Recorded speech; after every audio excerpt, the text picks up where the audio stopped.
Hello students, चलिए एक बहुत अच्छा नया क्वेश्चन सॉल्व करते हैं। एकदम नए प्रकार का है। आइए उसको सॉल्व करने की कोशिश करते हैं। सबसे पहले हम क्वेश्चन को पढ़ रहे हैं। दो आवेश q तथा माइनस q क्रमशः a0 तथा माइनस a0 पर रखे हैं। बिंदु 0a पर विद्युत क्षेत्र का परिमाण व दिशा ज्ञात कीजिए। बहुत अच्छा क्वेश्चन है। कैसे सॉल्व करेंगे? सबसे पहले ये देखिए, क्या दिया क्या है आपको क्वेश्चन में। आपको दिया क्या है? आपको दिया है कि स्थितियां दी हुई हैं, दो आवेश की स्थितियां दी हुई हैं। अब आपको ये नहीं बोला जा रहा है कि 5 सेंटीमीटर पर रखा है, कि 6 सेंटीमीटर पर रखा है, कि 10 सेंटीमीटर पर रखा है ना। और ना आपको दोनों के बीच की, सब कुछ आपको आपके अपने दिमाग से आपको चीजें सॉल्व करनी है, ठीक ना। तो क्या सबसे पहले Q तथा माइनस Q क्रमशः A और माइनस A, ठीक है ना। किस तरीके से? Q आवेश की जो स्थिति है, Q आवेश की जो स्थिति है वो A0 है।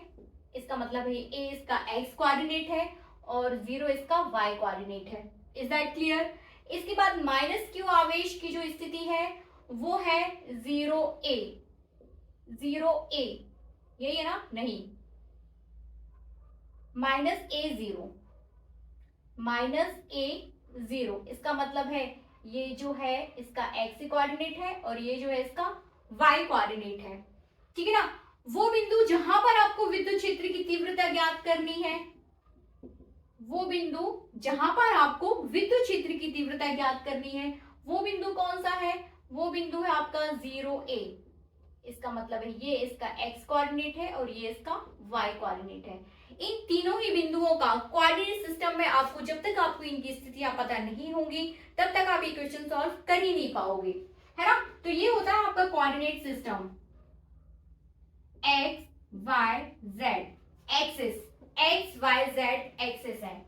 ये वाली पॉजिटिव x तो ये वाली हो जाएगी नेगेटिव x, ये पॉजिटिव y तो ये वाला हो जाएगा नेगेटिव y, ठीक है ना।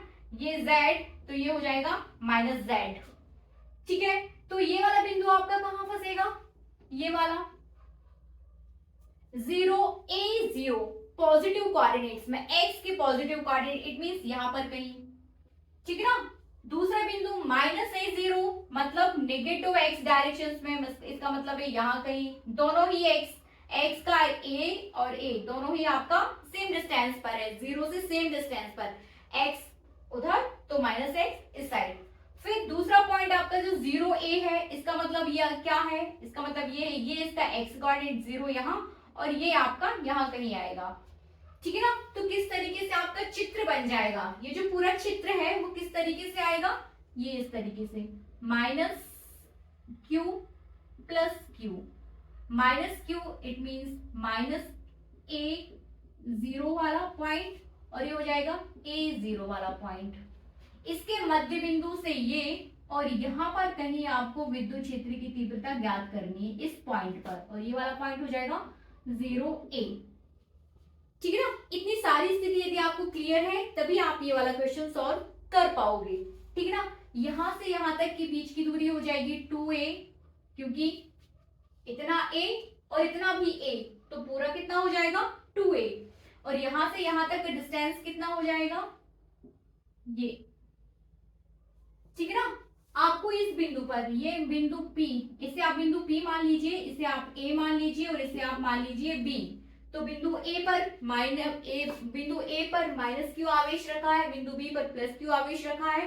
दोनों के बीच का डिस्टेंस 2a है और इसके मध्य बिंदु O से a दूरी पर स्थित किसी बिंदु P पर हमें विद्युत क्षेत्र की तीव्रता ज्ञात करनी है। ये पूरी स्थिति आपकी निरक्षीय स्थिति जैसी ही है। इसका मतलब ये है कि निरक्षीय स्थिति का यहाँ पर फॉर्मूला लगने वाला है।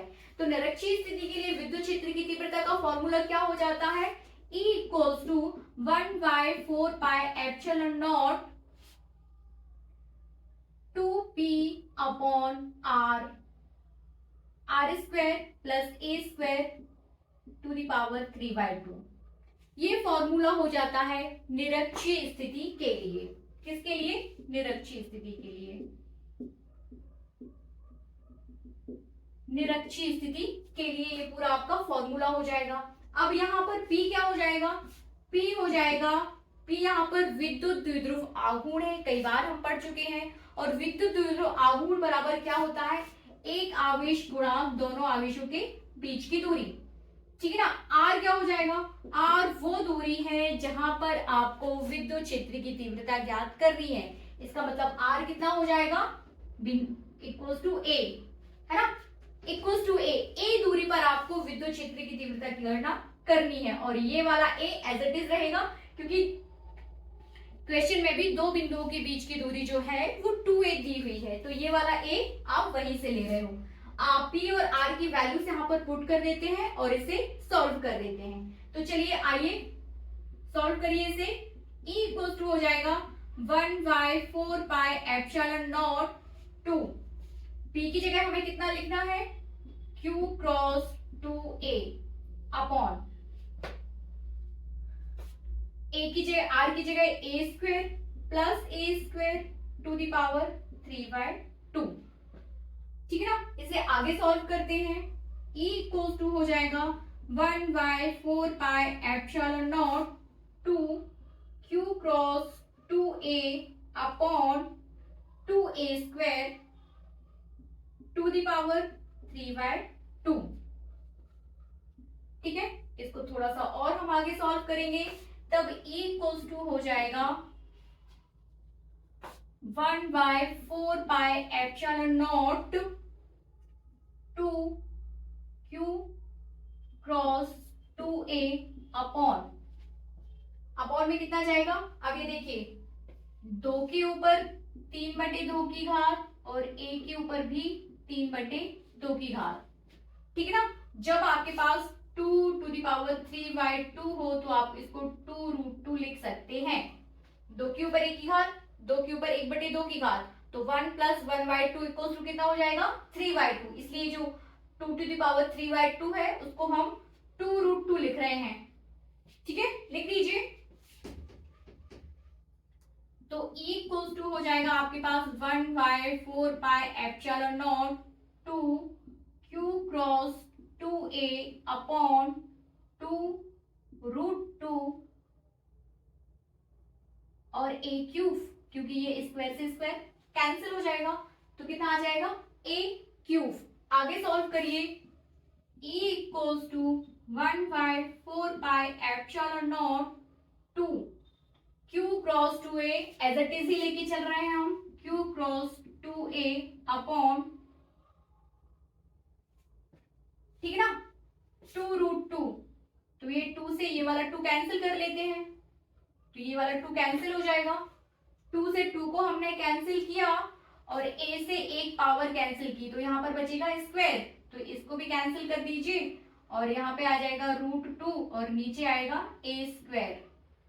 अगेन फिर से इसको जमा कर लिख लेते हैं हम, तो 1/4 pi epsilon not, final answer की तरफ हम जा रहे हैं, ये हो जाएगा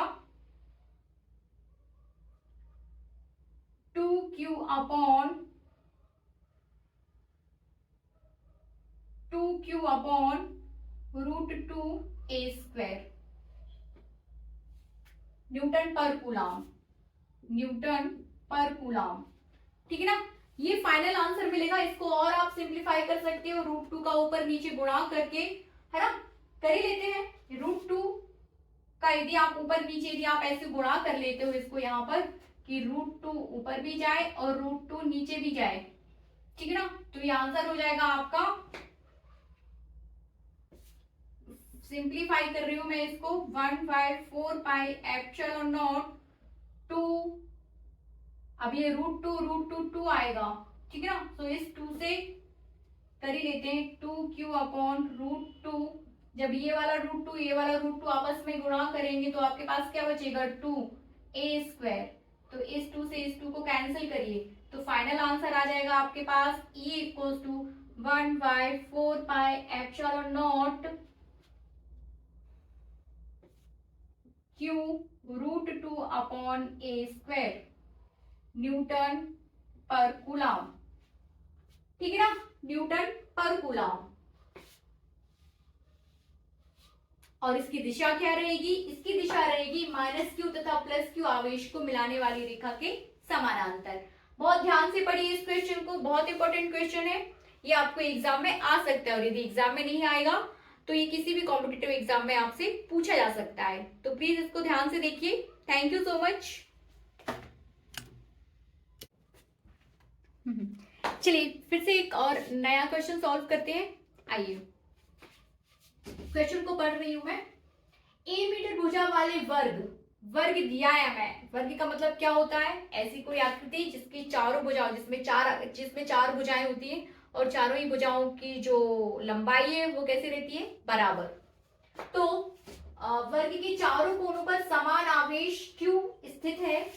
समान आवेश Q स्थित है। इसके केंद्र पर एक अन्य आवेश Q रखा है, स्मॉल q रखा जाता है।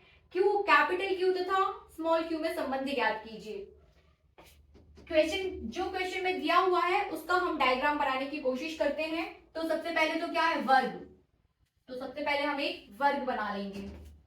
तो ये हमने यहाँ पर वर्ग बना दिया, ठीक है ना? वर्ग है ये, मतलब ये ए और ये ए, मतलब सबकी भुजाओं की लंबाई जो कैसी हो जाएगी? एकदम बराबर। अब इसके चारों कोनों पर Q आवेश रखा हुआ है। एक कोना ये है इसका, दूसरा ये, तीसरा ये और चौथा ये। तो सभी कोनों पर हम प्लस Q आवेश रख देते हैं। ये भी हमने रख दिया। अब आगे इसके केंद्र पर एक अन्य आवेश स्मॉल q रखा हुआ है। ये इसका केंद्र हुआ और इसके केंद्र पर एक जो आवेश है वो स्मॉल q रखा हुआ है। कैपिटल Q तथा Q में संबंध ज्ञात कीजिए। आपको इस कैपिटल Q और एक स्मॉल q में संबंध ज्ञात करना है, ठीक है ना? कैसे करेंगे? तो या तो आप विद्युत क्षेत्र की तीव्रता के लिए इसे सॉल्व कर लो या फिर बल के लिए सॉल्व कर लो, ठीक है ना? हम इसको बल के लिए सॉल्व कर लेते हैं। बल का फॉर्मूला लगाएंगे, Q और कैपिटल Q और स्मॉल q में संबंध स्थापित कर देंगे। तो हम इसका कोई एक कोना पकड़ लेते हैं। समझ लीजिए कि हमने इसका ये वाला कोना पकड़ लिया है, इसको आप ले लीजिए, ठीक है ना? इस Q पर हम एक कंप्लीट बल की बात करेंगे। कंप्लीट बल मतलब Q पर पॉइंट ए पर रखा, इसे पॉइंट ए दे देते हैं, इसे बी बोल देते हैं, इसे सी, इसे डी और इसे बोल देते हैं इसका केंद्र ओ। तो पॉइंट ए पर रखा जो आवेश Q है हमने उसको पकड़ लिया है। पूरा फोकस हमारा उस पर रहेगा। हमें ये देखना है कि ये वाला जो Q आवेश है वो कितने बल को अनुभव कर रहा है, ठीक है ना? तो सॉल्व करने जा रहे हैं हम इसे। बिंदु ए पर रखा आवेश Q, बिंदु ए पर रखा आवेश Q पर परिणामी बल, इस प्लस Q आवेश पर कितना परिणामी बल लगेगा इसको हमने पकड़ लिया है, ठीक है ना? इस पर इसके कारण बल लगेगा 0.1, इस पर बल लगेगा ये 0.2 हो जाएगा, इस आवेश के कारण बल लगेगा ये 0.3 हो जाएगा और इस आवेश के कारण बल लगेगा ये 0.4 हो जाएगा। मतलब ये वाला कोना चार जगह से बल को अनुभव कर रहा है, ठीक है ना? ये वाला आवेश। तो वो चार बल कौन कौन से? इस पर परिणामी बल F हो जाएगा, ठीक है ना? अब बिंदु बी पर रखे आवेश के कारण बल, बिंदु बी पर रखे आवेश के कारण बल वो हो जाएगा F1, बी पर रखे आवेश के कारण बल, ठीक है ना? फिर वैसे ही आपने बी पर रखा, फिर सी पर रखे आवेश के कारण बल हो जाएगा F2, फिर डी पर रखे आवेश के कारण बल हो जाएगा F3 और फिर बिंदु ओ पर रखे आवेश के कारण, बिंदु ओ पर रखे आवेश के कारण बल हो जाएगा F4, ठीक है ना? तो टोटल बल कितना हो जाएगा? टोटल बल हो जाएगा F1 plus F2 plus F3 plus F4। ये हो जाएगा पूरा टोटल फोर्स बिंदु ए पर रखे आवेश के लिए, ठीक है ना?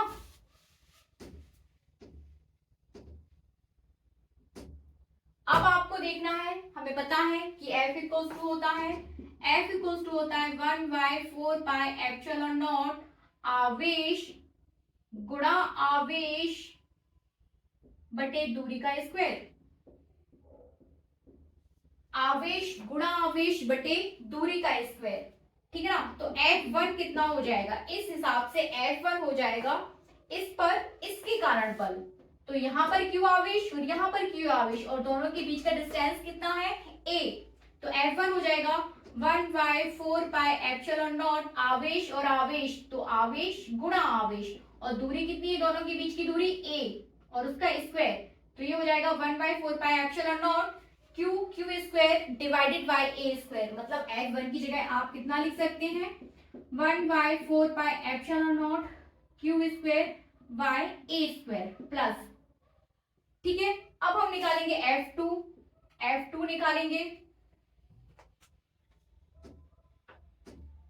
F2 का मतलब है बिंदु C पर रखा आवेश, हम B के बाद C पर जाएंगे, फिर D पर जाएंगे, फिर O पर आएंगे, तो अब हम किस पे जा रहे हैं C पर, तो कितना हो जाएगा 1/4πε0 आवेश गुणा आवेश, मतलब ये आवेश भी Q है और ये आवेश भी Q है, तो Q गुणा Q कर लीजिए, दूरी बिंदु A से बिंदु C के बीच की दूरी कितनी हो जाएगी, बिंदु A से बिंदु C के बीच की दूरी, ये वाली दूरी हमें चाहिए है, वो कितनी हो जाएगी, ये आधार मान लीजिए, ये लंबे मान लीजिए, तो इसे आप मान लोगे कर्ण, ठीक है ना। तो कर्ण का वर्ग बराबर लंबे का वर्ग प्लस आधार का वर्ग होगा ना, कर्ण का स्क्वायर इक्वल्स टू लंबे स्क्वायर प्लस आधार स्क्वायर, कर्ण स्क्वायर बराबर हो जाएगा A स्क्वायर, ये वाला A और ये वाला A square plus A square, it means 2A square, it means कर्ण बराबर हो जाएगा 2√A square, it means A√2 या √2A, ठीक है ना। तो ये जो दूरी आ रही है A और C के बीच, वो कितनी आ रही है, वो आ रही है कितनी √2A, ये दूरी हो जाएगी, तब F2 कितना मिल गया हमें 1/4πε0 Q square by √2A, put कर दीजिए 1/4πε0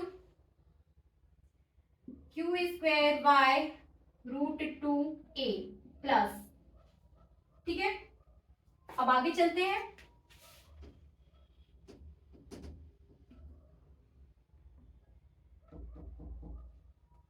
अब हम आ जाएंगे ये C हुआ, अब पॉइंट D पर पहुंच रहे हैं, पॉइंट D पर रखे आवेश के कारण पॉइंट A पर रखे आवेश पर बल, दोनों आवेश Q है और दोनों के बीच का डिस्टेंस कितना है A, ठीक है ना। तो ये कितना हो जाएगा, F3 की बात कर रहे हैं हम, तो आवेश आपके हो गए Q square Q into Q और दूरी कितनी है A स्क्वायर, पुट कर दीजिए 1/4πε0 Q square by A square plus, अब आपको जाना है F4 निकालना है, F4 क्या है, ये वाला आवेश,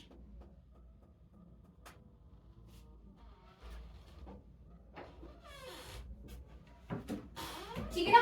इस आवेश के कारण, ये पॉइंट 0 जो रखा हुआ है इस आवेश के कारण, तो इस आवेश के कारण भी हमें निकालना है, वो भी देख लीजिए।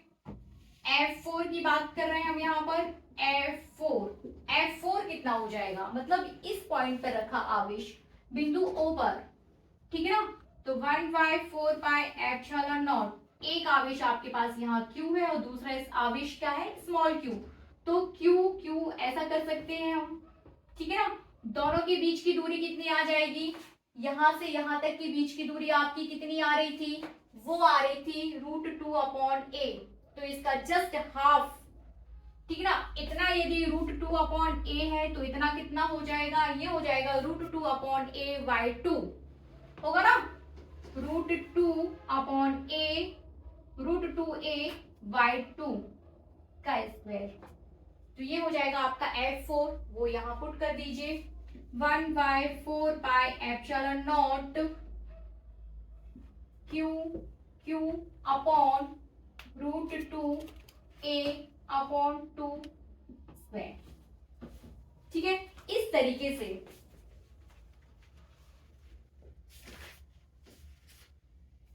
आई होप कि आपको ये सारे फोर्सेस बहुत अच्छे से समझ आ गए होंगे कि आपको कैसे इस वाले क्यू पर सभी आवेशों के कारण लगने वाले बल का जो कुल परिमाण है वो किस तरीके से निकालना है, किस तरीके से आपको F1 F2 F3 किस कॉन्सेप्ट के थ्रू आपको निकालना है।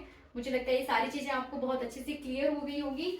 आपको संबंधी किस में ज्ञात करना है, आपको संबंधी ज्ञात करना है Q एंड स्मॉल q में। इसका मतलब ये पूरा इक्वेशन आपके सामने है, आपके पास Q Q Q और लास्ट वाले में आपके पास स्मॉल q। इस पूरे क्वेश्चन को सॉल्व करके, इस पूरे समीकरण को सॉल्व करके आपको Q और Q कैपिटल Q और स्मॉल q में संबंध स्थापित कर देना है। तो इसके लिए भी आपको एक कॉन्सेप्ट लेके चलना पड़ेगा, आपको ये कॉन्सेप्ट लेके चलना पड़ेगा कि ये जो आवेश है, ये सारे बल कैसे हैं, संतुलन की स्थिति में है। और जब भी संतुलन की स्थिति में होते हैं तो F इक्वल्स टू जो परिणामी बल है वो कितना हो जाता है, 0। ठीक है ना, परिणामी बल 0 हो जाता है, इसका मतलब है इसके इक्विवेलेंट आपको 0 लेके चलना है। ठीक है ना, जब आप इसके इक्विवेलेंट 0 लेके चलेंगे तो ये पूरा आपका है ना, ये इसके इक्विवेलेंट आप पूरा 0 लेके चलोगे। यहाँ से 1/4πε0 q² जो भी आप कॉमन लेना चाहते हो वो कॉमन ले लीजिए और इसको पूरा सॉल्व कर दीजिए।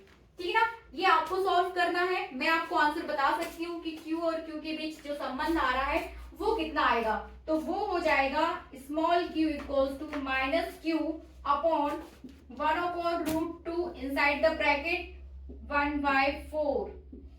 ये आपका पूरा आंसर हो जाएगा।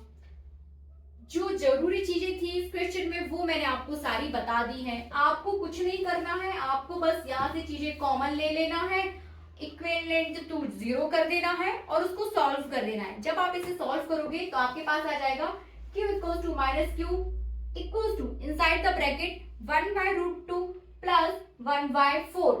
ठीक है ना, ये इसका आंसर रहेगा। थोड़ा सा यहाँ पर भी देखिए, एक बल की दिशा यहाँ पर ये हो जाएगी, यहाँ से आने बल की दिशा ये हो जाएगी और इस कोने पर ये दोनों बल की दिशाएं क्या हो जाएंगी, ये।